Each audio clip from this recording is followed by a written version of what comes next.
आप comedy square पे अपने खानदान को ना ही लेके जाएं तो बेहतर है।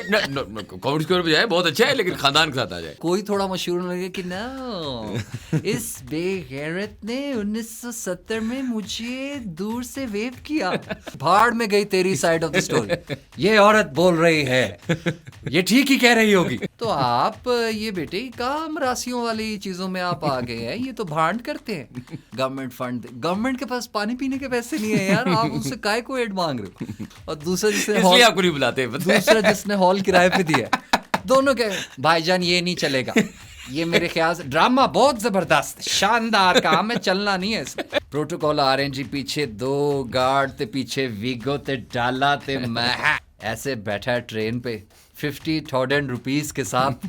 मैं पहुंच गया कराची। तो उन्होंने मुझे कहा चलो चलो तुम आना, फिर हम देखेंगे। आज मुझे पता है कि चलो चलो का उनका मतलब है चलना है, निकल यहाँ से। Welcome to How Does It Work? This podcast is powered by Techno.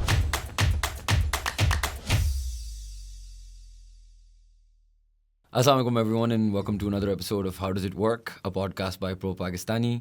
आज हमारे बहुत ख़ास मेहमान हैं। He is a director, producer, stand up comedian, playwright, बहुत सारी चीज़ें हैं। Dawood Mahmood sahab, thank you so much for being on the podcast. Thank you for having me Shayan. Coffee bean के लिए मैं हमेशा अवेलेबल हूँ। इनसे अच्छी कॉफ़ी दुनिया में कहीं नहीं मिलती। ये हमारे स्पॉन्सर्स का शाउट आउट हो गया और अब हमारा पॉडकास्ट शुरू होगी। तो दाऊद भाई जो थे वो मेरे स्कूल में सीनियर थे। फ्रोबेल्स में हम साथ पढ़े थे और इनका पता नहीं वो पहला प्ले था या नहीं था, लेकिन आपने ग्रीस किया था फ्रोबेल्स में बहुत पहले। ओह माय गॉड, तुम्हारी मेमोरी कितनी अच्छी है। ग्रीस एक प्ले किया था, अनारकली, और फिर उसके बाद अगले साल किया था ग्रीस। हाँ, अनारकली भी मैंने देखा था, ग्रीस, लेकिन ग्रीस आपने किया था। और ये मुझे इसलिए याद है क्योंकि आपने ग्रीस करने के बाद आप तो फ्रोबेल्स चले गए थे। उसके बाद I was so into it कि I started doing plays and things like Really? That. Yes, Wow. So there was a big Grease was very like, because मैंने पहले ना कभी थिएटर इस तरह, और ग्रीस मैंने बचपन में मूवी भी नहीं देखी हुई थी, तो मैंने पहली दफ़ा वो स्टेज पे देखा था। एंड आई रिमेंबर उसमें आपका दोस्त वो मोहसिन भी था, वो सारा एक पूरा सीन था। Everything was falling apart, set गिर रहा है, गाड़ी गिर रही है, मसले हो रहे हैं, पता नहीं, कॉस्ट्यूम्स के मसाइल, लोग टकरा रहे हैं आपस में। बिल्कुल। स्कूल प्ले के मजे ही कुछ और होते हैं। डेफिनेटली। अच्छा, आपने जब वो पहला प्ले किया Anarkali Grease, when did you realize कि यार ये चीज़ मैंने करनी है या ये चीज़ मैंने इसको परस्यू करना है? यार after the first play, I mean you no, जब पहला प्ले मैंने किया, सो वो मैंने किया था because I had a crush on this girl. और मैंने कहा इसको, मैं वो आएगी शो देखने तो फिर मुझे देखेगी परफॉर्म करते हुए, फिर वो पट जाएगी। तो उस चक्कर में मैंने कर लिया वो। क्या वो लड़की काफूर का कैरेक्टर था, खुसरे का मैंने रोल प्ले करना था, तो वो पटी नहीं कभी भी। It is always the one way traffic. But मुझे एक एवेन्यू मिल गया, यू नो, क्या कहते हो, take your broken heart and turn it into. So तो वो मैं करना शुरू हो गया। और बस पहले प्ले के बाद वो एक ऐसा नशा था थिएटर का। और ये पहला प्ले आपने किसके साथ किया था? यार ये पहला प्ले मैंने किया था सारे स्कूल के, all school kids were there, and Anarkali के ऑडिशंस हो रहे थे और मैं 8th ग्रेड में था। और वहाँ कोई भी लड़का कर नहीं रहा था वो कैरेक्टर। सारे 11th के बच्चे, no ma'am, no ma'am, ma'am ये शहजादा सलीम करवा लें, अकबर बादशाह करवा लें, ये नहीं होगा, ये हम नहीं कर सकेंगे। तो वो फिर मैंने कहा कि मैं हाथ खड़ा करता हूँ। मैंने कहा जी मैं ऑडिशन करूँ, सब हंसना शुरू हो गए। तो मेरा, so I remember my father used to, मेरा बाप हंसता नहीं था, बड़ा मुश्किल, it was very difficult laugh, I have never seen him laugh. तो एक दिन मैं देखता था 7:30 से 8:30 के बीच में जा रहे होते थे हंसते। मैं क्या देख रहे हैं ये? तो एक आंगन टेढ़ा प्ले होता था, टेलीविजन पे आता था। अच्छा। उसमें सलीम नासिर का कैरेक्टर था अकबर। अच्छा। So I was a good mimic, I could mimic voices. So मैंने उसी वक्त वो अकबर की वो ट्रेड्स उठाए। मेरी बहन A levels में थी और मुझे कोनिया मारी, जाओ ना यहाँ से, जाओ, क्या करे, होता है ना ये, क्या छोटा क्या आ गया। तो मैं सिलेक्ट हो गया and I did the role. Play बहुत बुरा गया, आग लग रही है, सेट टूट रहे, सब हो रहा है, बट मेरा कैरेक्टर हिट हो गया। And then I could never look back, I mean you know, पटी नहीं वो कभी भी, it never worked out for me. लेकिन चल एक करियर तो निकला, दैट्स द बिगर करियर निकल आया। So I never knew what I was pursuing, but ये रीजन था मेरा। और आपने थिएटर पढ़ा हाई स्कूल के बाद या स्ट्रेट इनटू? नहीं यार, थिएटर पढ़ा ही नहीं। थिएटर के कोई स्कूल ही नहीं था पाकिस्तान में, और अभी भी नहीं है। सोचो कितना टाइम हो गया उस बात को। एंड वो घर वालों ने कहा कि डिग्री ले ले एक दफ़ा बेटा, फिर जो तेरा दिल चाहे। तो मैंने कहा जी ये बाहर भेज दें कि मैं पढ़ना चाहता हूँ। उन्होंने कहा पैसे नहीं है। मैंने कहा येल भेज दें। उन्होंने कहा पैसे नहीं है। मैंने कहा ली स्ट्रासबर्ग भेज दें। उनका पैसे नहीं है। मैंने कहा स्टेला एडलर भेज दें। उन्होंने कहा पैसे नहीं है। मैंने कहा राडा भेज दें। उन्होंने कहा पैसे नहीं है। मैंने कहा लामडा भेज दें। उनका पैसे नहीं है। मैंने कहा फिर मैं ये नहीं, मुझसे हो नहीं पाएगा। बिजनेस स्टडीज़ और BBAs और MBAs और CSS बहुत बुरा, और डॉक्टर तो मुझसे ज़्यादा बुरा कोई बन नहीं सकता। कौन सी सुई कहाँ घुसानी है मुझे नहीं पता चलेगा। So that's it. I mean, I did the first play when I was 14 years old. I'm 34 now. तो अब तो angry young man में से मैं young निकाल दूँ. It's just an angry man left now. और उस ज़माने में there was, you know, Shah Shirabil came with this sort of you know new product जिसमें हमने एटलीस्ट मैंने बचपन में पहली दफ़ा जिस तरह फैंटम ऑफ द ओपेरा आया, फिर ये West End Moulin Rouge, Bombay Dreams. बिल्कुल there was also all this like, मतलब then there was like spin offs, like Count of Monte Cristo कोई कर रहा है तो कोई कुछ और कर रहा है, और एक सॉर्ट ऑफ इंडस्ट्री बनी, राइट। और मैं किसी से उस दिन आर्ग्यू कर रहा था कि यार अब आप देखें, मुझे याद है आई थिंक पहले फैंटम ऑफ द ओपेरा में ओपनिंग आतिफ असलम ने की थी, एज एन जल ने की थी जो गाने गाया था। दूसरी दफ़ा उज़ैर था, उज़ैर जसवाल फॉर फैंटम। बीच में जो एक्टर्स निकले थे, अहमद अली अकबर, हमजा अली अब्बासी, उस्मान खालिद भाट, मैनी एक्टर्स शराबील के प्लेस से बहुत सारे निकले। हमजा जो अभी डोमिनेट कर रहे हैं, जो अभी आपके sort of top of the line actors हैं, अहमद अली अकबर, हमजा अली अब्बासी, उस्मान खालिद भाट, उस्मान मुख्तार। डोमिनेट तो खैर वही आवाज़ हमजा की जो पहले मैं मौला जाता है, उसने वो उसको छाप दिया मुस्तफ़ा कुरैशी को। लेकिन वो तो बेहतर था बाकियों से उस मूवी में, बट एक्टिंग स्किल तो खैर मैं नहीं कुछ बोलूँगा, but yes in terms of star power they're everywhere. Yes they're everywhere, there are the brands of, मतलब they're the more famous actors जो अभी होंगे। मतलब Fawad I guess is the exception to the, वो फवाद तो साडा हीरो है यार, वो तो एक ही हीरो है हमारे पास बच तच के, जिस पे अभी तक इल्ज़ाम नहीं लगे, जिसको अभी तक कोर्ट में नहीं घसीटा। यहाँ तो कोई थोड़ा मशहूर लगे कि ना इस बेगैरत ने 1970 में मुझे दूर से वेव किया। अब वो जज अब उसके बाद कह रहे कि भाई अब चलेगी बात, कोर्ट में चलेगी, तो वो लड़का कह रहे जज साहब मेरी साइड ऑफ द स्टोरी भाड़ में गई, तेरी साइड ऑफ द स्टोरी, ये औरत बोल रही है, ये ठीक ही कह रही होगी। ओए सारे ब्रांड भाग जाएंगे। एक फवाद हमारा जो है फर्स्ट क्लास चल रहा है, he is doing very well. I lost my train of thought. मैं ये कह रहा था कि किस प्रेशर से हमारे लौंडे गुजर रहे हैं बेचारे। एक मेरा दोस्त आया मेरे पास अभी रिसेंटली, वो और बहुत सीरियस, तुम जानते हो उसको, मैं नाम नहीं लूंगा but you know him. He was my class fellow also, he is also doing television. और उसने कहा यार मैं, और बड़ा बैठा हुआ एक दिन और कह रहे कि यार ये इधर जाना है, फिर हमने कुछ दिनों के लिए यहाँ जाना। हम सब वेकेशन प्लान कर रहे थे, वो प्लान कर रहा था सर्जरी। मैं कहा तुझे सर्जरी किस लिए करानी है, बाल तेरे पूरे हैं, मतलब घुटने तेरे चल रहे हैं, कमर तेरी बिल्कुल फर्स्ट क्लास, तो सर्जरी किस लिए? तो उसने कहा यार वो स्किन कलर के लिए जो है ना टीके लगवाने हैं। क्या? तो वो सारे जो डायरेक्टर प्रोड्यूसर मुझे कह रहे हैं कि टीके लगवा लो, तो फिर हम तुम्हें अच्छा कैरेक्टर दे देंगे, तुम्हारी शक्ल अच्छी है, तुम्हारी हाइट। तो मैंने उसे कहा, तो और वो मैंने कहा यार तेरा दिमाग ख़राब हो गया है, तू क्या कर रहा है यार? तो फिर वहाँ मैंने रियलाइज़ किया कि यार ये बड़ा फैक्ट है, इनका गोरा बनने का सपना। तो ये गोरा चाहिए, बाकी यार इट्स जस्ट हॉरिबल। मतलब टेलीविज़न का तो मैं क्या बात करूँ, वो इतना मीडियोकर काम हो रहा है उस पर। औरत पे जुल्म, औरत जालिम, औरत पे जुल्म, औरत जालिम, औरत पे जुल्म। और बता दो यार कौन सा प्ले है, हर प्ले की वही कहानी है। एंड मैं कराची में बैठा एक कैफ़े में, सो आई वाज हैविंग लंच, और वे ब्यूटीफुल गर्ल, बड़ी खूबसूरत मेरी दोस्त थी। अब हम लंच कर रहे हैं, तो एक डायरेक्टर टेलीविजन, अगेन मैं नाम नहीं ले सकता, नाम ले लेने चाहिए मुझे, हैं ऐसे कैसे फेरू में मुझे फिर वो बुलाएंगे नहीं अपने प्रीमियर्स पे। तो वो मिले, क्या हाल है दावर, फर्स्ट क्लास। रात को ही कॉल आ गई, यार वो जो तेरे साथ बंदी थी उसको तू भेज दे कल हमारे स्टूडियोज़ ना। तो मैं, मेरा अगला जो सीरियल आ रहा है उसमें वो लीड करेगी, लीड रोल का कैरेक्टर करेगी। मैंने कहा कौन? कह रहा वो बैठी थी तुम्हारे साथ। मैंने कहा यार वो तो नहीं है एक्ट्रेस, उसने तो ज़िंदगी में कभी। कह रहा यार तू पागल है, हम टीवी में एक्टिंग थोड़ी देखते हैं, वो रिक्वायरमेंट नहीं है, तू कब समझेगा भाई?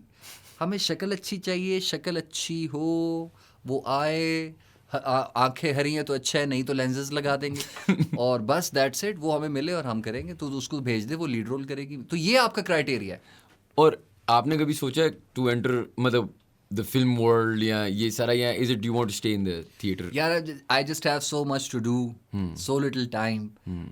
अभी मेरे प्लेस चल रहे हैं, फिर एक ये नई प्रॉपर्टी हमने निकाली है स्टैंड अप कॉमेडी वाली, वन मैन शो की। प्लस हम लोग बना रहे हैं एक other theatre. It's starting from Karachi and then we are making one in Lahore, one in मतलब इस्लामाबाद। थिएटर का मतलब as in full time? Like an auditorium. अच्छा We are working on making the world's largest theater auditorium. अच्छा And it's starting from Karachi, फिर इस्लामाबाद में भी हमने we will follow it very soon। and और फिर एक स्कूल है जो हम लेके आना चाह रहे हैं पाकिस्तान, एक फ्रेंचाइज का, ताकि आपके बच्चे को डिग्री मिल सके, बैचलर्स की, मास्टर्स की, PhD की। सोचो, ये तो बड़ा जरूरी है मतलब आप अगर किसी से बात करें पंजाबी फैमिली से कि जी अंकल मेरा प्ले आ रहा है, तो आपने आना है, बेटे किन कामों में पड़ गए हैं? अच्छा भला आपकी लाइफ, आपकी फैमिली में मदर एंड फादर तो आपके खानदानी लगते हैं, तो आप ये बेटे काम राशियों वाली चीज़ों में आप आ गए हैं, ये तो भांड करते हैं। नहीं तो CSS का क्या हुआ, डिग्री नहीं लेनी? नहीं बेटे, ये तो डिग्री नहीं लेनी तो फौज में भर्ती हो जाए आप। ये आपने ये क्या शुरू कर दिया? तो अगर आप पूछेगा, वही अंकल पूछेंगे कि बेटे क्या करते हैं, और आप कहेंगे जी मैं डॉक्टर हूँ, PhD किया हुआ है मैंने, तो वही सारे सीधे होके बैठ जाते हैं। बिल्कुल।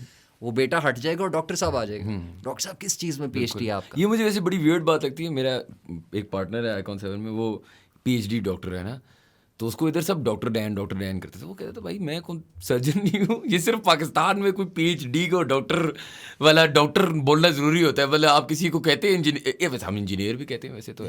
इंजीनियर, आपको डॉक्टरेट मिल जाए, बेटा किस चीज़ में आपका डॉक्टरेट है? एक्टिंग में, डायरेक्शन में। तो across the province, across Pakistan, ये एक माइंडसेट आपका चेंज करना शुरू करेगा कि नहीं यार, ये अच्छे लोग भी आते हैं, अच्छी फैमिलीज के भी आते हैं, और मतलब ये बहुत अच्छा काम भी कर सकते हैं। और जब आप ये सॉर्ट ऑफ ऑडिटोरियम बना लेंगे बड़ा सा, इसमें फिर कॉन्स्टेंटली आपके ही प्लेस चल रहे होंगे या आप फिर बहुत सारे लोगों के साथ कोलैबोरेट कर रहे होंगे? यार वो तो ओपन होगा सबके लिए, it will be open to everyone. मेरा प्ले तो एक आता है साल में या 2 आता है, एंड आई एम होपिंग कि ये एक ऐसी स्पेस मिल जाएगी जिसमें हर कोई आ सके, हर कोई परफॉर्म कर सके। और आपके अलावा how many people are doing plays in theatre across Pakistan regularly? कितना काम हो रहा है? थिएटर तो लोग कर रहे हैं, थिएटर लोग कर रहे हैं, मगर जो कामयाब थिएटर है वो सिर्फ मैं ही सिर्फ मेरा चलता है। मुझे अभी बुलाते नहीं है ना। उसके ऊपर एक आर्ट्स काउंसिल में हो रही थी, जिसमें सारे थिएटर के करता धरता, everyone was there, Naeem Tahir साहब was there, और Samina Ahmad was there, and Jain थे वहाँ, and जिन्होंने ये उस कवि खान साहब जिंदा थे, he was there। तो मुझे उन्होंने बुला लिया, पता नहीं क्यों। और ना वो एक लाइन से, मदीहा गौहर थी, और वो एक लाइन से सारे कह रहे हैं जी एड चाहिए, गवर्नमेंट एड दे, हमें फंड्स चाहिए, गवर्नमेंट इसको सपोर्ट करे, गवर्नमेंट फंड दे। गवर्नमेंट के पास पानी पीने के पैसे नहीं है यार, आप उनसे काहे को एड मांग रहे हो? तो मेरे पास जब कैमरा आया तो और माइक आया, तो मैंने उन्हें कहा यार एड वहाँ मांगी जाती है जहाँ कोई बीमारी हो, जहाँ कोई वबा फैल गई, बच्चे बड़े नहीं हो रहे, उनको रोटी खिलानी है, आप एड दे दें। बीमारी हो गई है, पानी का मसला है, आप एड दे दें। मैंने कहा आप प्लेस ऐसे क्यों नहीं बनाते जिसकी टिकट बिके? यार मतलब आपके हॉल में 2 लोग बैठे हुए हैं, एक जिसने ड्रामा बनाया है और दूसरा जिसने इसलिए आपको नहीं बुलाते, दूसरा जिसने हॉल किराए पे दिया है। दोनों के भाईजान ये नहीं चलेगा, ये मेरे ख्याल से ड्रामा बहुत जबरदस्त शानदार काम है, चलना नहीं है इसमें। तो उसके बाद फिर आपने एडी मांगनी। फिर दूसरी चीज़ उन्होंने क्या की कि उस तरह का थिएटर तो हो रहा है, कमर्शियल एस्पेक्ट पे अगर पूछते हो तो कमर्शियली नहीं एज सच। तो क्यों नहीं हो रहा? मतलब अगर इतनी बड़ी स्पेस है, इसमें आई एम अज्यूमिंग कुछ हद तक there is good margin, profit वगैरह भी होगा, तो क्योंकि इतना लोग है जो कुछ क्रिएटिव करना चाह रहा है, लेकिन इस स्पेस में क्यों नहीं आते? क्योंकि इसकी बैरियर टू, जिस तरह एक फिल्म है 20 करोड़ 25 करोड़ रुपए लगते हैं बनाने के लिए, I understand barrier to entry बहुत हाई है, वो कहाँ से बंदा 25 करोड़ रुपए करे, इन्वेस्टर भी लाए एक्सेट्रा। इसकी बैरियर टू एंट्री भी रिलेटिवली लो है कंपेयर टू दैट। तो क्यों नहीं और होते? मतलब मैं ये बड़ा सोचता हूँ कि why are there not other consistent theatre groups? शायद जिस टाइम पे तुम और मैं थिएटर देख रहे थे ना, उस टाइम अनबिलीवेबल सपोर्ट थी इदारों की। अब जनरल मुशर्रफ थे उस वक्त, उन्होंने टोटल सपोर्ट दी, PNCA खड़ा किया, हमारे सामने बना। बिल्कुल बिल्कुल। और उससे पहले इस्लामाबाद क्लब में होते थे इवेंट्स। और फिर यहाँ कामरान लाशारी थे, उन्होंने बहुत पुश किया। ये वो सारे वही बच्चे हैं, हमजा और बिल्कुल, जाहिद और बिल्कुल। ये और सब जो छाए हुए हैं इस वक्त मार्केट पे। तो वो ख़त्म हो गया। इस वक्त सिर्फ मैं क्यों करता हूँ और मैं किस तरह, तो मेरे लिए बहुत मुश्किल होता है करना, बट मुझे जो बेनिफिट मिला वो शायद हर बच्चे को नहीं मिल सकता। मतलब मुझे मिले Anwar Maqsood, I got the crown jewel बिल्कुल। Of all writers. और ये आपको मिले कैसे? ये स्टोरी तो सुनाए, हाउ डिड यू बिकम? यार तो क्योंकि आप मैंने सब कुछ साथ ही करते, मतलब जिस थिएटर वो रिसेंटली करते आए थे, you wrote a lot of it, and how did you guys become close? 14 से 17 साल की उम्र में ये 4 साल 5 साल मेरे सारे इस्लामाबाद में लगे। यहाँ प्लेस बनाता रहा, टिकट यहाँ बिकती नहीं थी, 2-3 लाख का शो होता था और पासेस पे चलता था। और उस वक्त तो बुरा समझा जाता था, यार तुम थिएटर गए हो और टिकट खरीद के गए हो। यार मुझे बताते हैं मुफ्ता मैं लगवाता था, मुफ्ते की आदत भी लग चुकी थी बिल्कुल। ऑडियंसेस को। और फिर प्लस इस्लामाबाद की आवाम है भी बड़ा प्रोटोकॉल आ रहे हैं जी, पीछे 2 गार्ड ते पीछे वीगो ते डाला ते मैं तो उनके बड़े सिनेरियोस थे जो केटर करने होते थे। सो मैंने कोई आई थिंक 35,000 50,000 रुपये बचाए एक प्ले से। तो शराबील मेरे टीचर भी थे, शराबील का मैं असिस्टेंट भी था। अच्छा। जब मैं गया उनके पास, उन्होंने देखा 14 साल के, तुम तो चूचे हो बेटा, ये घर से परमिशन लेके आए हो। मैंने कहा यार आप सिखाओ ना, आपको क्या है। तो बस वो उस पे ये हुआ कि वैसे वेयर इज शाह शरबील नाउ? अब वो कहाँ होते हैं? शराबील अभी थिएटर तो नहीं करे, फिर यूके चले गए थे बीच में। तो यूके क्यों, why did he stop doing it? He was doing multiple projects. उनका एक प्रोजेक्ट था जो गवर्नमेंट के साथ उन्होंने वो किया था, मिनी गोल्फ कोर्स था लाहौर में। फिर वो एक इस्लामाबाद में हो रहा था, फिर वो लिटिगेशन में फंस गया, फिर कोर्ट, फिर फलाना, फिर धमकाना, तो बंद करो, तो ये करो वो करो। शराबील ने कहा यार बोरी बिस्तरा बंद करो, तो चलिए यूके। आजकल तो सारे ही जा रहे हैं। कनाडा के सुना है वो ख़त्म हो गया है, वो कह रहे बस 2-3 महीने रुक जाओ भाई, फिर देते वीज़ा दोबारा। सो बस मैंने कोई बचाए 50,000 और मुझे शराबील ने कहा कि बहुत बड़ी मार्केट है, मैं भी करके आया हूँ बॉम्बे ड्रीम्स कराची में, तो तू जा और ट्राई कर। तो भाई आपका ऐसे बैठा है ट्रेन पे 50,000 रुपीज़ के साथ मैं पहुँच गया कराची। और कराची में मैंने एक प्ले किया और दूसरा प्ले बनाने जा रहा था, तो वहाँ मतलब ये आप खुद राइट कर रहे थे, डायरेक्ट कर रहे थे, ऐड कर रहे थे, क्या कर रहे थे? ये सब कुछ कर रहे मैं थे? डायरेक्ट कर रहा था। डायरेक्ट कर रहे थे, अच्छा। पहले मैंने कोई 3-4 साल 5 साल प्रोड्यूस किया, देन आई थॉट के maybe I am ready to direct it. And तो वहाँ मैं रिक्शे में जा रहा था एक मीटिंग में, तो किसी ने मुझे बताया कि यार ये अनवर मकसूद का घर है। मैं कहा रिक्शा रोको, यही रिक्शा रोको। मैं जी बेल बजा दी, तो उनकी बेगम आई गेट पे। मैंने कहा अनवर मकसूद से मिलना है। कह रही तुम कौन? मैं कहा दावर। कह रही बेटा वो तो सो रहे हैं। मैं कहा जी कोई बात नहीं, ठीक है। चला गया मैं। शाम को मैं फिर आ गया, मैंने फिर बेल बजाई, तो मुलाजिम आया उनका, कहते जी मैंने कहा अनवर मकसूद से मिलना है। कहते वो तो शूट पे गए हैं ARY। मैंने कहा जी ठीक है। मैं सुबह फिर आ गया, मैंने फिर बेल बजाई। अच्छा अब इस एज में आप नहीं, हम ये हरकतें कर सकते हैं, हम सोचते हैं यार एटिकेट्स होते हैं, मैनर्स होते हैं, बुरा लगेगा। मगर 17 साल के बच्चे को फ़र्क थोड़ी पड़ रहा था कि क्या होना है, एज मुतमईन बगैरत। फिर उसके बाद मैं फिर शाम में चला गया। ये कोई 13 दिन किया मैंने। 13 दिन? इतना हो गया कि गेट के उस पर पहले गप लगती थी उनकी बेगम से, क्या हाल है, ठीक है, तुम्हारी किस्मत नहीं मिलती दावर, तुम्हारे मेरे हमारे सितारे नहीं मिलते। आज ब्रिज पे गए हैं, शूट पे गए हैं, सो रहे हैं, ये 3 जवाब मिलते हैं। एंड जब बिल्कुल मेरे पैसे ख़त्म होने वाले थे, तब मुझे याद है कि मैं तो रोज़ ना सुनने जाता था, पजामे चप्पल जो पहना होता था चला जाता था मैं। और उन्होंने कहा तुम अंदर आ जाओ, मुझे नहीं, अभी भी सो रहे हैं दावर, बट मुझे नहीं पता कि क्या है तुम्हें, कौन हो तुम, आ जाओ मिल लो। तो अब मैंने अंदर हवा सांस बाहर, मुझे पता ही नहीं था कि ऐसा होगा भी। मैं तो रोज़ बस बेल बजाता था। तो अब वो निकले अनवर साहब, तो लूज टॉक की मुझे ना एक लुक याद आ गई उनकी, हमने टीवी पे देखा हुआ था सिर्फ, और बाल यूं बिखरे हुए माथे के ऊपर आए हुए, और माथे पे बल, एक हर वक्त उनके बल होता है। तो मैंने कभी ये जलील करेंगे कि यार आपको शर्म आनी चाहिए, क्या आप गेट के बाहर आके खड़े, दफ़ा हैं आप यहाँ से। तो मैं खड़ा हो गया, मैंने कहा नहीं जी ऐसी आपकी बेगम एवं ही बोल रही है, मैं सिर्फ हाथ मिलाने आया हूँ, मैं सिर्फ फ़ैन हूँ सर आपका, कहते नहीं बैठो चाय पी के जाओ। अब हम बैठ गए, कोई बात नहीं थी करने को। वो बोलते बहुत कम लफ्ज़ हैं। अच्छा। मैं कहा सर आप अनवर साहब बहुत कमाल के राइटर हैं। मैंने कहा अनवर साहब वो क्या ज़बरदस्त आपके डायलॉग्स होते हैं। मैंने कहा यार क्या बात की जाती है यहाँ, क्या बोला जाता है। तो शुक्र है वो चाय वाला आ गया, तो उसने चाय दी। तो उन्होंने मुझसे पूछा तुम क्या करते हो? तो मेरे साथ लैपटॉप बैग था मेरा, उसमें 5-6 ब्रोशर्स पड़े थे इस्लामाबाद में जो हम प्लेस बनाते थे। तो मैंने उनको दिखाए, तो उनका बहुत अच्छा काम है। और मैंने पूछा उनसे कि आपने थिएटर क्यों नहीं किया लिखा आज तक? तो उनका बेटा मुझे लिखना ही नहीं आता, मैंने कभी किया भी नहीं, आई डोंट नो कैसे लिखते हैं। तो मैंने कहा आपका हर प्ले थिएटर प्ले होता है, अभी 5-6 एक्टर्स होते हैं, एक सेट होता है, डायलॉग्स चलते हैं खूबसूरत, एंड यू नो मैं कहा that's theatre, basic form of theatre तो वही है। तो उन्होंने कहा, अब वो हंसे, उनका तुमने देखा मेरा कोई प्ले? अब मुझे याद थे उनके प्ले, मतलब सारे रट्टे हुए पहली लाइन से आखिरी लाइन तक। मैंने उनको अगले आधे एक घंटे में आंगन टेढ़ा सुना दिया, 5-6-7 एपिसोड्स पूरी, and he was just in shock. तो वो घंटा 2 घंटे में बदल गए, वो 3 घंटे में बदल गए। तो उन्होंने मुझे कहा चलो चलो तुम आना, फिर हम देखेंगे। आज मुझे पता है कि चलो चलो का उनका मतलब है चलना है, निकल यहाँ से। लेकिन चूंकि मैं 17 का था इसलिए मैं फिर पहुंच गया। मैं फिर पहुंच गया शाम में। मैं कहा, वो कहते तुम क्या कर रहे हो, अभी तो आए थे। मैं कहा आपने कहा था तुम आना, तो मैं आ गया।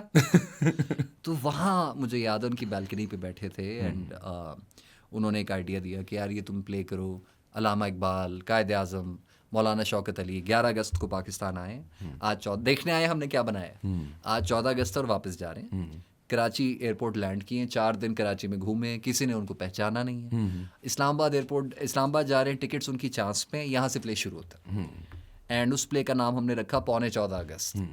एंड बस वहाँ से स्टार्ट लिया, एंड रैग्स टू रिचेस वाली कहानी थी। मुझे नहीं पता फिर टिकट प्राइस कहाँ चेंज हुई। हमारी 300 रुपये की टिकट होती थी, 300 की, और अब कितनी? और वो नहीं बिकती थी।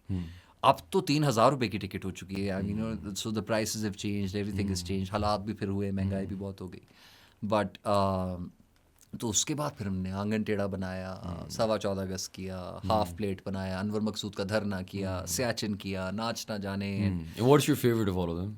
ओह फेवरेट, यार फेवरेट चुनना तो बड़ा मुश्किल होता है यार। ये आई थिंक मुझे 14.25 अगस्त बनाते हुए बहुत मज़ा आया था, और आंगन टेढ़ा बनाते हुए बहुत मज़ा आया था, you know, if I have to say. बाकी जो अगले मैं 3 प्लेस कर रहा हूँ उनमें मुझे भी बहुत मज़ा आएगा। बापनामा, सियाचिन, अनकही। मैंने कहा बेच दो ना जल्दी से, अपना माल भी बेच दूँ अगले साल 2024। अच्छा मुझे एक बात बताएं, कितना ज़रूरी है, जिस तरह आपने शर्बील के साथ शुरू में काम किया, वो तो एक सॉर्ट ऑफ बना बनाया प्रोडक्ट जो वेस्ट एंड का या ब्रॉडवे का था, उसको थोड़ा वैम्प करके पाकिस्तान में लेके आया। राइट्स नहीं लेते थे, राइट्स तो ऑब्वियसली नहीं लेते थे, वो बहुत महंगा पड़ेगा। ये काट देना बेशक पॉडकास्ट की, जो तुम फाइनल एडिट डालोगे। नहीं, लेकिन ये तो ऑब्वियस ही बात है, अगर राइट्स हम लायन किंग के देने बैठ जाएं तो 300 रुपए की टिकट से तो नहीं काम चलेगा। हाँ, तो राइट्स तो देते नहीं थे, बस नाम उठाते थे, नाम उठा के पूरा प्ले तड़ कर दिया। इसी पे मैं आ रहा था, तो आपने नाम उठा के पूरा प्ले तड़ कर दिया। पहली बात तो चले, आई डोंट नो अगर वो अब पॉसिबल भी है, लेकिन कितना ज़रूरी है आपको लगता है एक एक्चुअल थिएटर करने के लिए कि अपना स्क्रीन पे बनाएं या अपना एक सॉर्ट ऑफ विजन लेके आएँ? और क्या इंडिया में इस तरह होता है? आपको कुछ पता है इस मार्केट के बारे में? मतलब उनका थिएटर हमारी तरह, आप जिस तरह आपने सैचिन किया मिसाल के तौर पे, वो इस तरह के प्लेस करते हैं, और is that really what theatre is, या कैन यू से कि जो फैंटम ऑफ द ओपेरा और वो उस ज़माने में चीज़ें होती थी, वो is also the same thing? या देखो अभी इस वक्त तुम और मैं जो कर रहे हैं, या 3 और लोग बिठा दो जो हमें सुन रहे हो, तो वो थिएटर बन जाएगा। थिएटर की तो अलग अलग फॉर्म्स है ना, और वो सारी फॉर्म्स थिएटर के अंदर आती हैं। बिल्कुल। जो पंजाब में आपने जुगतों वाला जो थिएटर देखा है, मंजी थले डांग फेरदा, वो वाले गाने, और जो मुजरे भी हैं, वो भी थिएटर है, थिएटर की एक फॉर्म है। तो सही, हाँ। जो करते थे उमर शरीफ और मोइन अख्तर, माइक लटका के टार्जन की वापसी, और वो सारे ड्रामे जो होते थे, किसी में बंगाली बने हुए हैं, मोस्टली खाना मोस्टली खा, वो भी थिएटर है। जो आपने सर्कस देखते थे, लकी रानी सर्कस, वो भी थिएटर की फॉर्म है। तो जहाँ भी आप एक मजमा जमा करते हैं फॉर अ परफॉर्मेंस, ज़रूरी नहीं कि वो कहानी हो, वो थिएटर ही होता है। और ये स्टार्ट इसका था बहुत साल पहले। पहला थिएटर प्ले जो था ना, वो रोमन्स करते थे ग्लैडिएटर में, जो तलवारों से वो लड़ते थे। तो उन्होंने कहा यार ये फाइट का सिर्फ मज़ा नहीं आ रहा, इसको खींचो, ये तो जल्दी मार देता है अगले को, तो फाइट हम लंबी करते थे, तो वो शो करते थे। उनका फिर ये भी काफ़ी नहीं है, ऑडियंस के साथ भी इंटरेक्ट करो, शोर मचाओ, पूछो ऑडियंस से कि मैं इसको मार दूं या मैं इसको जाने दूं। वो और एक्सेप्ट किया ऑडियंस ने। फिर उसके अंदर राइवलरी बनाना शुरू हो गए कॉन्सेप्ट, फिर उसको बढ़ाना शुरू। तो पहला फॉर्म थिएटर वहाँ का था। और आप अगर इंडिया की बात करते हैं या आप उनकी बात करते हैं तो उनका थिएटर इट्स ब्रिलियंट, बट वो डिफरेंट प्लेज हो रहे हैं डिफरेंट ऑडियंसेस के लिए। उनका मुगल आजम एलीट के लिए था, एलिटिस्ट के लिए था। फिर उनका अदरक के पंजे है एक प्ले, वो कोई बड़े सालों से चल रहा है, you know that's done very well as well. तो उनके तो 2.5 साल 3 साल 4 साल तक चलता है प्ले, बट वो गवर्नमेंट सब्सिडाइज्ड होते हैं, उसमें टिकट बहुत वो होती है। मुझे याद है एक कराची में मुझसे किसी ने कहा कि जी आपकी टिकट आपने रख दी है 3,000 रुपये की, तो आम आदमी, तो मैंने पता नहीं क्या चढ़ी हुई थी मुझे, मैंने कहा यार आम आदमी के लिए बना नहीं है थिएटर यार, मैं कहा ये अमीर आदमी का शौक है। मतलब लेकिन मतलब देखो आप बाहर भी जब जाते हैं ना, थिएटर तो बाहर भी जब गर्लफ्रेंड ने बॉयफ्रेंड या बॉयफ्रेंड ने गर्लफ्रेंड या मियाँ ने बीवी या बीवी ने मियाँ को लेके जाना हो शो पे, तो वो दिन होता है, उस दिन वो सबवे नहीं लेते, उस दिन वो टैक्सी बिल्कुल होती है, उस दिन उन्होंने सूट पहनना है, उस दिन उन्होंने पूरा माहौल बनाना है, उस दिन उन्होंने खाना खिलाना है, so it's an entire evening. बिल्कुल, वो थिएटर पैकेजेस उधर बेचते हैं ना, उसमें डिनर भी इंक्लूडेड होता है, वो पूरा एक चीज़ होती है। बिल्कुल। अच्छा, अब आपने बात की ना कि बहुत सारी forms of entertainment, anything on a stage is theatre. या तो अब आप जो करने जा रहे हैं is completely different oh yes, I have never done it in my life. ये मेरी जिंदगी का पहला एक्सपीरियंस होगा। फॉर कॉन्टेक्स्ट आप क्या करने जा रहे हैं, थोड़ा सा ऑडियंसेस को बताएं। यार मैं करने जा रहा हूँ 1 मैन शो, अच्छा, और इसमें एक बंदा 500 लोगों के सामने हर रोज़ खड़ा होगा और मैं उसमें जोक सुना रहा हूँगा, जुगते लगा रहा हूँगा। ये मैं इससे समझा रहा था कि आवाम को समझ कि अभी जब आप मिलते हैं, क्योंकि थिएटर का तो लोगों को पता है, जब मैं 1 मैन शो का या स्टैंड अप कॉमेडी का बताना शुरू करता हूँ, 1 मैन एक ही बंदा होगा, नहीं तो कोई डांस वांस नहीं है। अच्छा 1 मैन, नहीं कोई एक्टर ले आते, कोई एक्टर भी साथ खड़े कर दे, आप क्या करेंगे अकेले, कर लेंगे।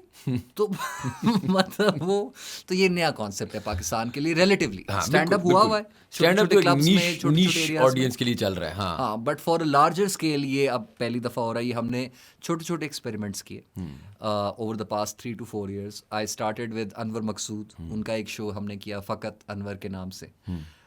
3 दिन का शो था, he killed it, he through it out of the park. वो तो हर सेकंड ऑडियंस हंस हंस के उन्होंने बुरा हाल कर दिया वहाँ पे। और उसके बाद फिर हमने एक एक्सपेरिमेंट किया ज़िया मोहिउद्दीन के साथ, लेट ज़िया मोहिउद्दीन के साथ। ज़िया साहब बहुत अच्छे थे। फिर हमने एक शो किया साजिद हसन के साथ, साजिद स्टिल अलाइव के नाम से, so that went really well. अभी रिसेंटली हमने एक शो बनाया बुशरा अंसारी के साथ, मलका तबस्सुम के नाम से। सो तो ये हमने किए, और इनमें से मोस्टली मैंने एडवर्टाइज नहीं किए, पब्लिक के लिए नहीं खोले, बिकॉज आई वांटेड टू सी किस प्रॉपर्टी में कितना दम है, क्या ये चल सकती है नहीं चल सकती।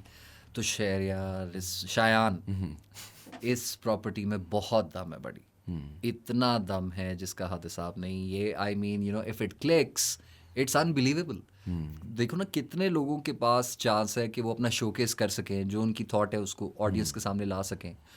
एंड इसमें सेट नहीं है, इसमें कॉस्ट्यूम्स नहीं है, इसमें डांस नहीं है, इसमें म्यूज़िक नहीं है, इसमें एक बंदा है और 500 लोग उसको सुन रहे हैं, और कोई 1-1.5 घंटे के लिए उसने एक स्पेशल करना है। बिल्कुल। सो जिस तरह आप देखते हैं नेटफ्लिक्स पे तो बहुत सारे पड़े हुए हैं, और एक मैंने देखा Indian show recently Kapil Sharma का, वो पड़ा हुआ था नेटफ्लिक्स पे। अच्छा। तो अब कपिल शर्मा का सब it's special, it's a special, I am not done yet के नाम से मेरे ख्याल से।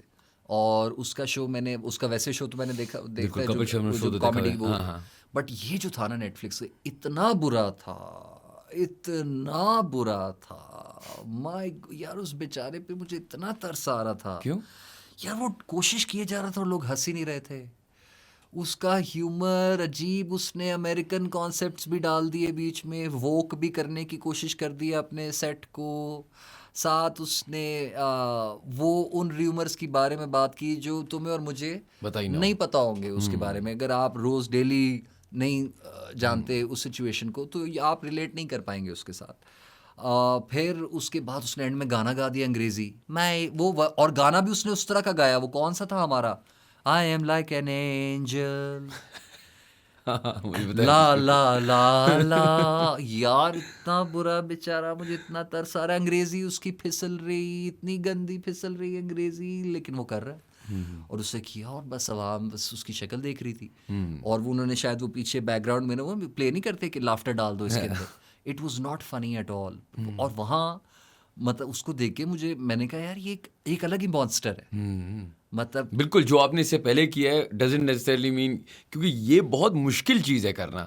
और अभी हम ऑफ एयर भी डिस्कस कर रहे थे, यहाँ पे होती है stand up comedy, Faheem was on the show, is a stand up comedian, Akbar Chaudhry, आपके ऑब्वियसली ताबिश हाशमी, अभी I'd say the biggest comedian in Pakistan, Shehzad Ghias does comedy, बहुत सारे हैं।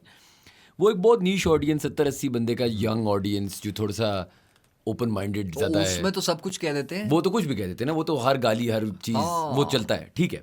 MCLGBTQ जो अलिफ बे पे कुछ नहीं रुकता वहाँ।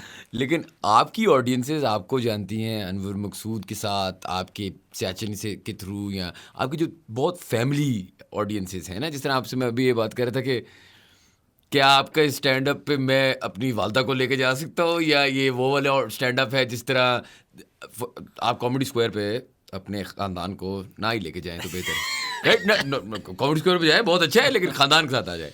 लेकिन पॉइंट ये ना कि इस तरह there are X rated shows stand up के पाकिस्तान में हो रहे हैं। अच्छा, हो रहे हैं। तुमने अब कभी किसी ने शो बंद करवाया, कभी ऐसा देखा? मैंने मतलब बैठा हुआ तो नहीं देखा, कि अवाम इतनी नाराज हो गई होगी। मैंने ये देखा लोग उठ के चले गए, तब गए हैं, मतलब ऑफेंड हो रहे हैं, कुछ एक दो इंस्टेंसेस में अग्रेसिव भी हो रहे हैं। मैं अब मुझे नहीं याद कौन करा रहा था, फेस में शो मैंने देखा था, उधर अकबर भी था एक्चुअली, अकबर पे नहीं लेकिन उससे पहले एक कमेडियन गया था, और वो बंदा एक्चुअली ऑफेंड हो रहा था, मतलब वो तप रहा था, और फिर उसको कोई गार्ड शार्ड आया, कुछ हुआ है, गार्ड नहीं वो बाउंसर टाइप भी था, खैर पता नहीं, लेकिन लोग तपते तो हैं और एक एनवायरनमेंट उस तरह का बनता है।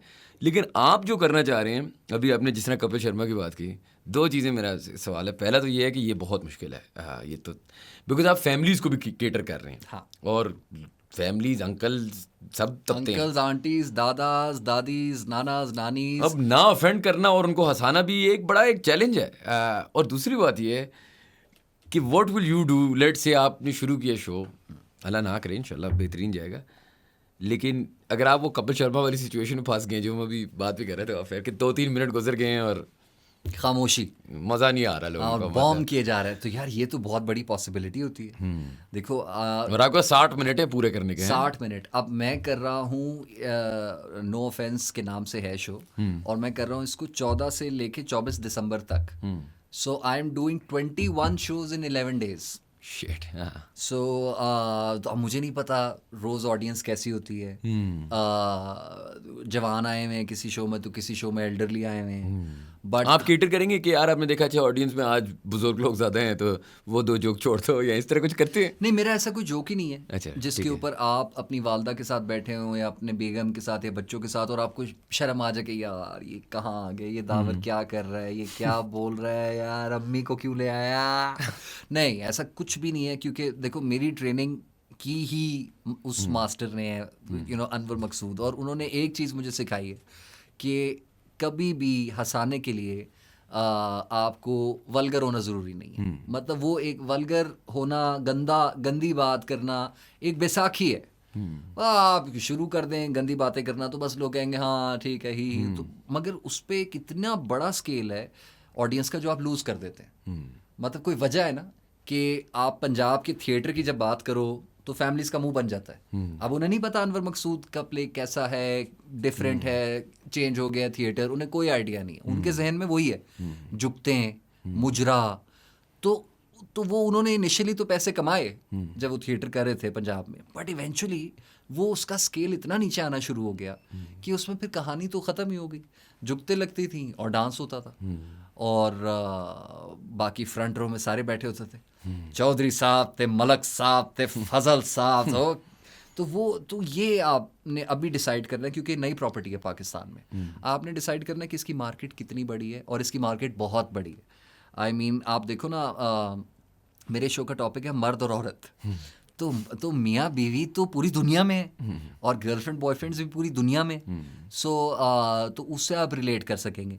एंड अगर अब ये बॉम्ब कर जाता है तो भाई ने बोरी बिस्तरा पकड़ना है और उसी वक्त भाग जाना। सो भाग के वापस थिएटर करेंगे, भाग के क्या मुल्क से भाग जाएंगे, क्या हाँ, मतलब थिएटर तो वैसे मेरे प्लेज आ रहे हैं। ये देखो, ये एक पर्सनल शौक है। शौक था मेरा बहुत अरसे से, और पहले मैं देखना चाहता था। अच्छा, इसके लिए स्पॉन्सर्स रेज करना डिफरेंट था प्ले से, क्योंकि ये फिर स्पॉन्सर्स भी यहाँ पे काफ़ी मतलब फॉर लैक ऑफ बेटर फटू हैं थोड़े से, मतलब एंड आई अंडरस्टैंड दैट, मतलब हम भी बहुत सारे ब्रांड्स के साथ काम करते हैं, लेकिन वो ऑब्वियसली एक डर रहता है कि यार ये एक नई चीज़ है, यार अनटैप्ड मार्केट है। मैं इसलिए शायद नहीं डरता, क्योंकि जब मैं 14 अगस्त लेके गया मार्केट में, तो यार सब ने रिजेक्ट कर दिया, हर ब्रांड ने रिजेक्ट कर दिया। उनको पता ही नहीं था कि क्या होने वाला है शो में, और किसी तरह उनका अच्छा प्ले क्या होगा प्ले में, क्योंकि उस वक्त थिएटर नहीं हो रहा था उस स्पीड से कराची में। अच्छा, अनवर मकसूद ने लिखा है, अब वो लिख सकते हैं थिएटर प्ले, उनको देखा है, वो तो लूज स्टॉक वाले हैं ना। अच्छा तो पता नहीं, तो चलें बताते हैं Dawar, we will get back to you. एक स्पॉन्सरशिप नहीं मिली, एक शो बुक नहीं हुआ, nothing at all. It was just the red carpet जो हमने किया, और उसके बाद ऐसा खिड़की तोड़ तूफान हुआ, और पब्लिक टूट पड़ी, पब्लिक ऑफ ऑल एजेस, 18 से लेके 60 70 80 90 तक। और तो वहाँ मैंने देखा कि इतना बड़ा बैरियर था। एक बाप आया, उसकी 6 बेटियां, सबकी सब बुरकों में, और वो हमने साइन करने होते थे, जबकि नाम तो वो बाप ने टिकट्स ले ली और अपना नाम लिखा सारे 6 की 6 टिकट्स के ऊपर। And I was very intrigued कि यार ये ऑडियंस, ये वो लोग हैं जिनको शाम में निकलने की इजाज़त नहीं मिलती, मगरिब के बाद घर पे रहना है। क्यों बाबा, बस कह दिया। और तो एक इनके रूल्स हैं, सोसाइटी है, हमारा मज़हब है, वो सारी चीज़ें जहन में रखते हुए तो ये नहीं अच्छा समझते थिएटर को। बट विद अनवर मकसूद वो बैरियर टूट गया, और फिर वो जो प्रोडक्ट ऐसी थी कि लोगों ने कहा आओ देखी जाए। तो अगर आप एक मिक्स बना लेते हैं जिसमें पूरी फैमिली एंजॉय कर सकती है, बच्चे से लेके बूढ़े तक, तो I think you hit the mark. या स्टैंड अप शो में आप किसी को नाराज़ ना करें, या आप सबको नाराज़ करें, ये सीक्रेट है बस। चले, last couple of questions then I let you go. एक तो ये आपने ये वाला पर्टिकुलर शो इस्लामाबाद में, क्योंकि इस्लामाबाद इज़ अगर एक टफ मार्केट है ना स्टैंड अप के लिए स्पेशली, ये तो आपको कोई कमेडियन भी बताएगा, तो सबसे टफ मार्केट हमारा अपना इस्लामाबाद है। हमें हंसाना मुश्किल है ना, हमें हंसाना मुश्किल है, कोई ब्यूरोक्रेट है, कोई फौजी है, कोई चाहिए। I mean this is a very not diverse, a very, कहते हैं ना इस्लामाबाद 30 मील पाकिस्तान से दूर है, तो ये तो सबसे मुश्किल ऑडियंस है। इनको क्यों चुना? यार देखो, मैंने इसी मुश्किल सड़क पे ड्राइविंग सीखी थी जब मैंने स्टार्ट किया था थिएटर। मेरा होम टाउन है, एंड सो जब मैंने रियलाइज़ कर लिया कहराची में, इसके 10 से 12 शोज़ हमने किए कराची में फॉर डिफरेंट कॉर्पोरेट्स, एंड वहाँ मैंने रियलाइज़ किया okay now I am ready कि मैं पब्लिक के लिए खोल सकता हूँ। और कहते हैं आप मुश्किल सड़क पे आप ड्राइविंग सीख लें तो फिर बाकी सड़कें आपके लिए आसान हो जाती हैं। बिल्कुल बिल्कुल, सो गुड स्ट्रेटजी। तो अब ये है कि ये और कुछ नहीं है करने को इस वक्त इस्लामाबाद में। आप निकलते हैं बाहर तो इस वक्त तो सिग्नल पे मैं देखता हूँ कि जिस स्पीड से मुझे डिप्रेशन कब हिट हुआ, डिप्रेशन मुझे हिट हुआ, मेरे दोस्त ने नई गाड़ी ली। अच्छा, उससे पहले मैं था ठीक है हालात ख़राब हैं, सही हो जाएंगे, मगर मेरे दोस्त ने नई गाड़ी ली, उसने कहा चल राउंड पे चलें। मैं कहा चल, तो उसने कहा तू चलाएगा? मैंने कहा यार नेकी और पूछ नहीं जी। मैं गाड़ी चलाना शुरू हुआ, और वो सेकंड सीट पे बैठ के सिगरेट बना रहा था चर्स की। उसने उसको आग लगाया, पूरा मसाला बनाया, ज़बान लगाई, पूरी टॉफ़ी तैयार। अब हम ना F8 के सिग्नल पे रुक गए, जो ब्लू एरिया वाला था, तो वहाँ एक भिखारी आया सड़क पे। यार उसकी हालत देख के ना मेरी तबीयत ख़राब हो गई। मैंने कहा इसको मैंने पैसे देने हैं, मेरे पास हैं या नहीं, इसको मैं दूंगा। मैंने जेब में हाथ डाला तो 300 रुपये निकले। वो मैं देने लगा तो मैं दोस्त कह दे मुझे दे। मैं तुझे क्या देना? मैं तू ले ले। तो उसने ना शीशे पे 300 रुपये रखे, और उसके साथ रखा जॉइंट का सिगरेट। उसने भिखारी कहा एक चीज़ मिलेगी। तो क्या लिया होगा भिखारी ने? हाय गुर्बत में हमको सोने दो, रोटी मिले ना मिले, ये रात गुजर जाए, सुबह सोचेंगे क्या करना। तो वहाँ मुझे हिट किया कि यार ये डिप्रेशन तो अल्टीमेट हो चुका है, शदीद।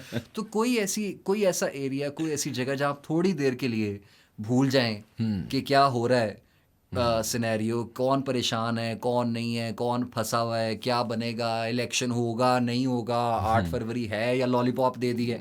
तो उससे एक डिस्ट्रैक्शन लोगों को निकलने की ज़रूरत है। बिल्कुल। और ये उस आवाम की मैं बात कर रहा हूँ जो शादियाँ नहीं करेगी, क्योंकि दिसंबर में तो 2 ही नारे हैं, लेके रहेंगे कश्मीर, करके रहेंगे शादी। शादी सीजन छाया बॉस। तो उसमें ये कि आई थिंक ये अच्छी डिस्ट्रैक्शन होगी ऑडियंस के लिए। बिल्कुल ठीक कह रहे हो, इस्लामाबादियों को हंसाना आसान नहीं है। बिल्कुल। बचपन से ही हम झुकते लगाते हुए बड़े हुए हैं। तो लेकिन अब जैसे मैंने कराची में नया गया, तो अब कराची में मैं जोक्स नहीं मारता। कराची में ना मैंने और ये मैं शो में भी उसमें डिस्कस कर रहा हूँ, तो पंजाबी बच्चे ने कैसे स्ट्रगल किया कराची में। उनका तो हर लफ्ज़ बड़ा साफ साफ, 17 साल मैंने गुजारे वहाँ। तो कहे आपने नुक्तों वाला का कैंची, ठीक है, और मतलब जुस्तजू तिश्नगी और ताना बाना। अच्छा, अब हमारे यहाँ क्या लगा रहे थे, क्या लाए हैं, फिर आज से ही चले गए हो। तो हम तो बिल्कुल ही अलग स्टाइल में बात करते हैं। तो पंजाबी ह्यूमर कराची में नहीं चलता। वो आपको ना ऊपर से नीचे देखते हैं, कौन जाहिल गवार आ गया मेरे पास। मेरी एक मीटिंग थी, तो वो बंदी आई मेरे पास, उसने कहा जी दावर महमूद। मैंने कहा जी। उसने कहा hello Dawar, this is Mariam बंदूक वाला। तो मैंने कहा hello Mariam, this is Dawar बंदूक के बगैर। अब मैंने कहा ये रिएक्शन आएगा, वो हंसेगी नहीं। उसने मुझे ऊपर से नीचे तक देखा, ये कौन जाहिल गांव से उठ के किस किस्म की ये बातें कर रहा है। तो आप कराची में, तो मैं चुप रहता हूँ। तो हाँ, बट यार चैलेंज फेस करने का तभी मज़ा आता है यार। इस ठंड में, इस डिप्रेशन में थोड़ी देर के लिए आप भूल जाएं कि किसने कौन सी सीट पे आके बैठना है। That's all I want to do. नहीं, I think that's a great thing. अच्छा, आखिरी सवाल ये, आपने पॉडकास्ट के शुरू में कहा कि आपके वालिद साहब को हंसाना काफ़ी मुश्किल था, और that was one of the first things that made you get into comedy. आपके वालिद साहब is still alive? Oh no, my father is dead. अच्छा। वो 2015 में अच्छा। उनका इंतकाल हो गया। और उन्होंने आपके प्लेस देखे उससे पहले जो हुए थे? यार देखो, शुरू में तो मुझे भी वही जवाब मिला।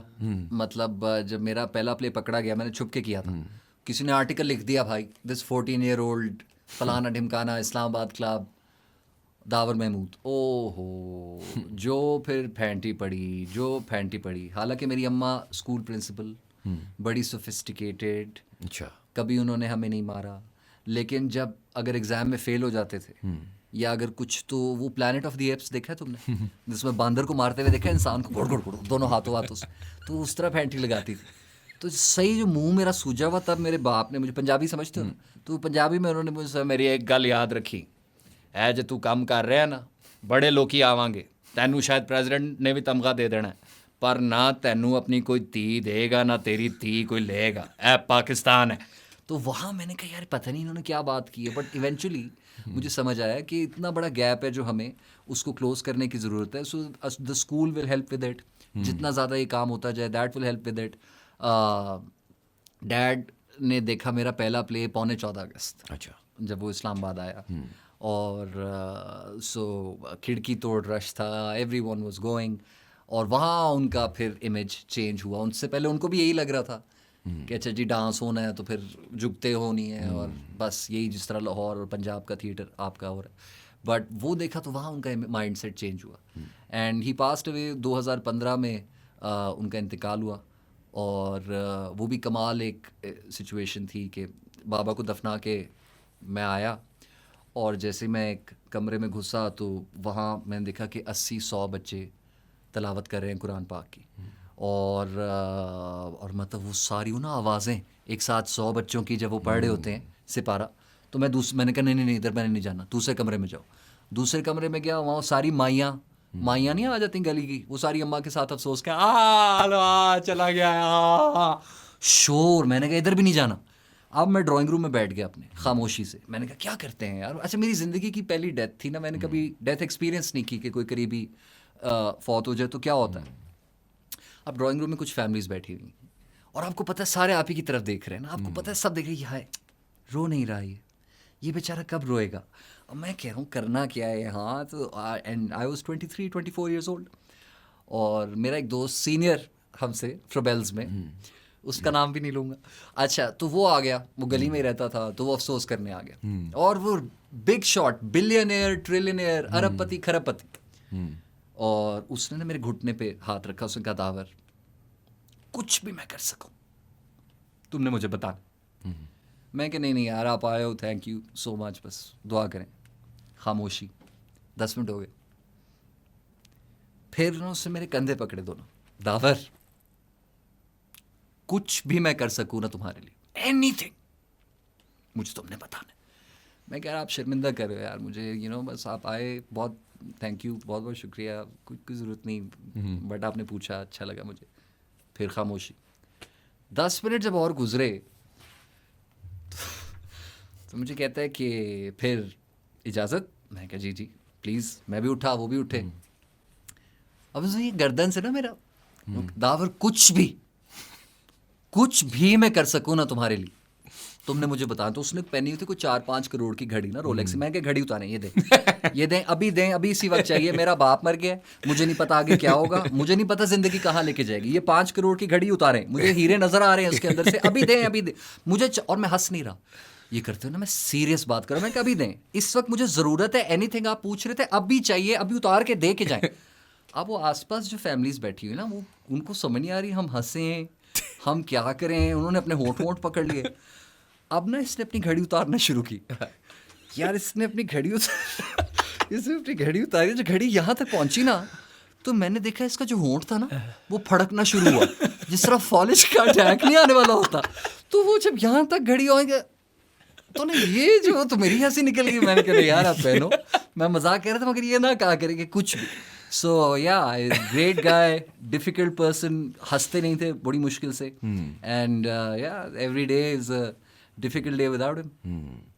नहीं चलें, इंशाल्लाह I am sure will be very proud of where you are now and we look forward to seeing what you have to do next. Thank you so much for being on the podcast. I hope I make you guys laugh.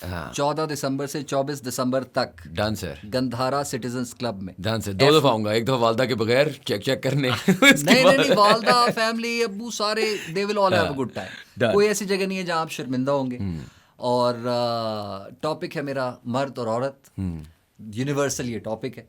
और हालांकि मेरी शादी नहीं हुई, लेकिन मैंने बहुत सी देखी, होते हुए, टूटते हुए, पकड़े जाते हुए। तो वो एक्सपीरियंसेस मैं शेयर करूंगा जो मेरी जिंदगी के निकले। एक 90s का ह्यूमर जो अब अलाउड नहीं है, वो सब कुछ होगा। And I think we miss that humor.